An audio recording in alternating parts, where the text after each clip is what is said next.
কান্তারার জঙ্গলের সেই পুরনো বাংলো, যার ভেতরে অন্ধকার এত গভীর যে শ্বাস যেন থেমে যায়। রনিত বাংলোর ঠিক সামনে ছিল, ভয় আর দ্বন্দ্বের ঠিক মাঝখানে। একজন বয়স্ক লোক, যার চোখ একেবারে লাল, বাংলোর ভেতর থেকে তাকে ইশারা করে ডাকছিল। বাবা, আমি কিচ্ছুই বুঝতে পারছি না যে আমি এখন কি করব। রনিত, আমার কথা শোনো। ওই হাভেলিতে একদম যাবে না। ও কোনো সাধারণ মানুষ নয়, ও হলো শয়তানের ছায়া। রনিত চিন্তায় ডুবে যায় যে সে কি করবে। তক্ষুনি সূর্যোদয় হয় আর সেই বয়স্ক লোক 1 সেকেন্ডে অন্ধকারে বিলীন হয়ে যায়। দাদু! বাবা, এটা কিরকম চমৎকার ছিল। আমার দাদু কিভাবে উধাও হয়ে গেল বলো? ও তোমার দাদু ভাই ছিল না, ও ছিল বেতাল। সূর্যের প্রথম কিরণেই ওর শক্তি কেড়ে নেওয়া হয়েছে, তারপরও উধাও হয়ে যায়। কিন্তু ওকে দেখতে একদম আমার দাদুর মতন কেন ছিল তাহলে? এর পেছনে একটা বিশাল বড় গল্প রয়েছে। চলো আমার আশ্রমে, আমি তোমাকে সবকিছু বলছি। রনিত, রিয়া আর সমীর বাবার পেছনে পেছনে আশ্রমের দিকে রওনা দেয়, যেখানে কান্তারার ভয়ঙ্কর রহস্য খুলতেই চলেছে। বাবার আশ্রমে রনিত, রিয়া আর সমীর ওনার সামনেই বসেছিল। বাবা কান্তারার জঙ্গলের ভয়ঙ্কর রহস্যের কাহিনী শুরু করেন। রনিত, তোমার দাদু নারায়ণ মূর্তি ভগবান কান্তারার সব থেকে বড় ভক্ত ছিলেন। মূর্তি নারায়ণ ভগবান কান্তারার মন্দিরের সামনে দাঁড়িয়েছিলেন। ওনার হাতে পুজোর থালি ছিল, যার মধ্যে প্রদীপ জ্বলছিল। চারদিকে জঙ্গলের জীবজন্তু, হরিণ, ময়ূর, সাপ, এমনকি বাঘ আর সিংহ সামনে বসেছিল, যেন ভগবান কান্তারার আশীর্বাদ নিচ্ছিল। জনজাতি আর গ্রামবাসীরা একটা গোল ঘেরায় দাঁড়িয়েছিল, ভক্তিতে লীন হয়ে।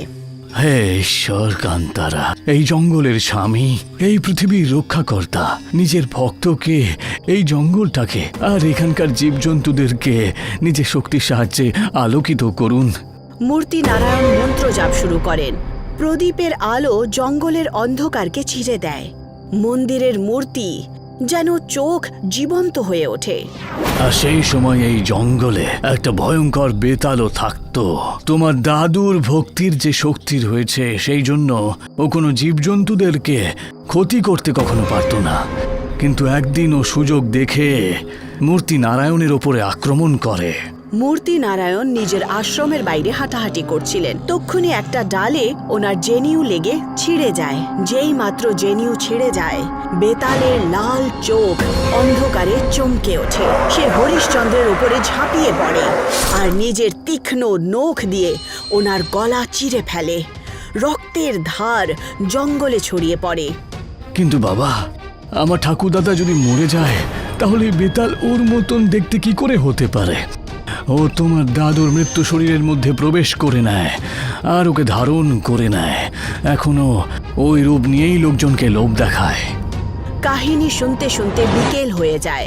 সূর্য ডোবা মাত্রই জঙ্গল থেকে ভয়ঙ্কর আওয়াজ, পেঁচার আওয়াজ, পাতার ঝরঝর চারদিকে ছড়িয়ে পড়ে। রনিত, রিয়া আর সমীর ভয়ের চোটে চুপচাপ বসে থাকে। ভয় পাওয়ার কোনো দরকার নেই। আমার আশ্রম পবিত্র রেখা দ্বারা ঘেরা রয়েছে। বেতালে এখান পর্যন্ত আসতে পারবে না। কিন্তু মনে রেখো, বাইরে যেন কেউ যাবে না।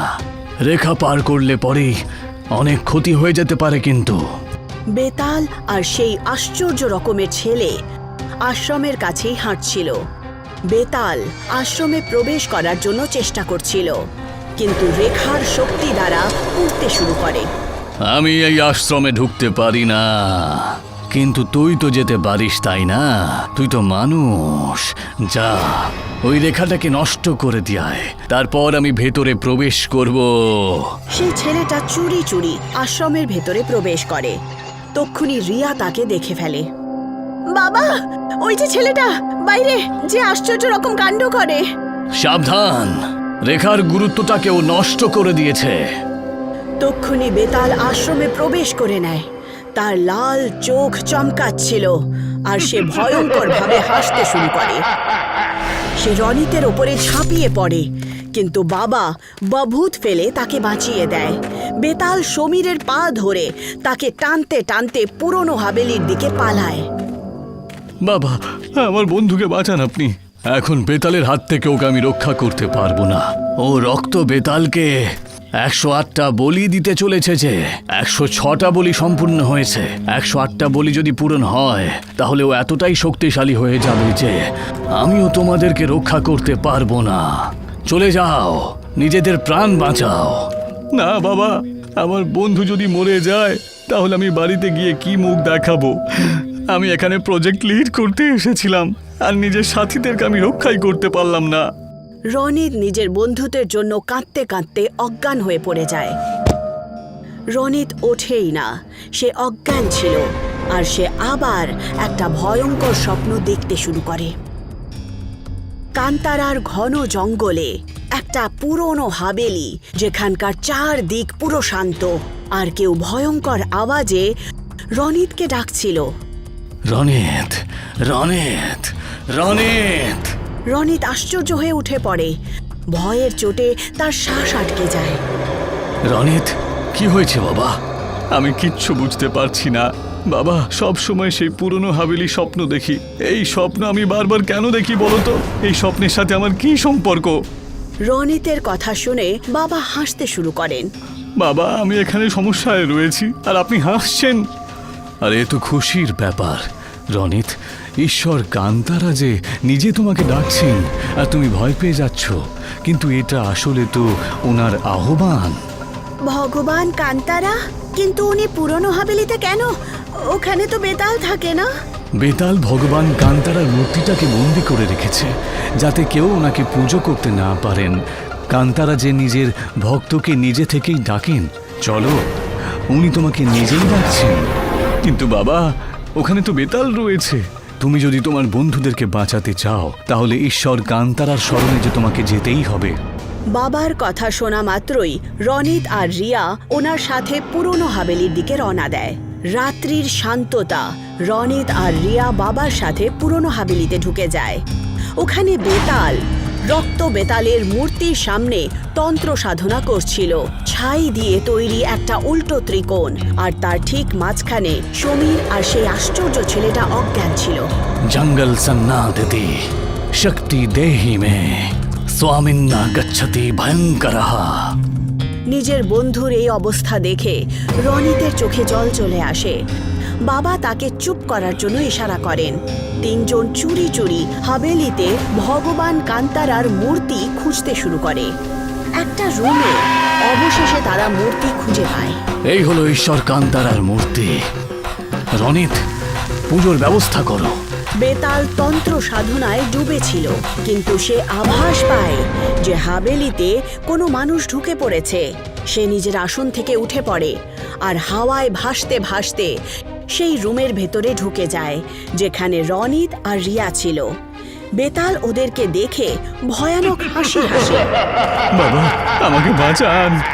বলির জন্য একটা মানুষ কম হচ্ছিল তো, আর এখন তো তোরা তিনজন নিজেরা চলে এসেছিস। বেতাল রনিতের গলা ধরে হাওয়ায় তুলে দেয়। রনিতের গলা দিয়ে রক্ত বইতে শুরু করে আর ভগবান কান্তারার মূর্তির ওপরে পড়ে। যেই মাত্র রক্ত মূর্তিকে স্পর্শ করে, রনিত ভগবান কান্তারার রূপ ধারণ করে। এটা দেখে বেতাল ভয় পায় আর পালাতে শুরু করে। ভগবান কান্তারা তার পেছনে দৌড়ান। তার শরীর থেকে বেরোনো তেজ আলো বেতালকে পুড়িয়ে ছাই করে দেয়। বেতালের পোড়া মাত্রই সমীর আর সেই আশ্চর্য ছেলেটা জ্ঞান ফিরে আসে আর উঠে যায়। প্রণাম প্রণাম প্রভু, সকলের কল্যাণ হোক। বেতালের নষ্ট হওয়ার পর রনিত নিজের আসল রূপে ফেরত চলে আসে। বাবা, একটা কথা বুঝতে পারলাম না, বেতাল ওই ছেলেটার বলি কেন দিচ্ছিল? সে তো মানুষও নয়। ও হলো মানুষই। ছোটবেলায় ও এই জঙ্গলে নিজের মা বাবার থেকে আলাদা হয়ে যায়। বেতাল ওকে নিজের সেবার জন্য রেখে দেয়। ওর সাথে থাকতে থাকতে ও অদ্ভুত আচরণ করতে শুরু করে। আজ বেতাল ওকেও বলি দিতে চলেছিল। এখন ও পুরোপুরি মুক্ত। থ্যাংক ইউ স্যার, আপনি আমার প্রাণ রক্ষা করেছেন। আমি না, বাবা বাঁচিয়েছেন।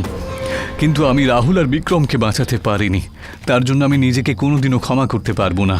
সমীর আর রিয়া কান্তারার জঙ্গলের রাস্তা দিয়ে ফিরে যায়, কিন্তু রনিত নিজের দাদুর মতোই ভগবান কান্তারার পুজো করার জন্য জঙ্গলেই থেকে যায়।